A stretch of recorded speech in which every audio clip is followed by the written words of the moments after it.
Hello everyone! Let's make a piggy headband today with these materials. First, cut out a piggy head from pink A4 size paper from the edge as shown. Make sure you cut them tight, okay? Then cut out 2 long strips of equal width from the longer side of pink A4 size paper. Cut them as neat as you cut bricks. Staple both ends together to form the headband. Next, cut out an oval from beige paper. And later, you can also cut out 2 beige triangles for the inner ears and 2 pink ovals for piggy nostrils, which are shown here. And now, paste the beige oval on the bottom of the face, then 2 triangles in the ears and the 2 pink ovals in the nose, equally distanced away from the edges of the beige oval.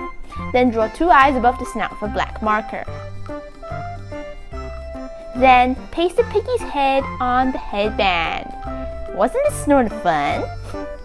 Thank you for watching Color Our World with Art. Don't forget to subscribe. See you soon.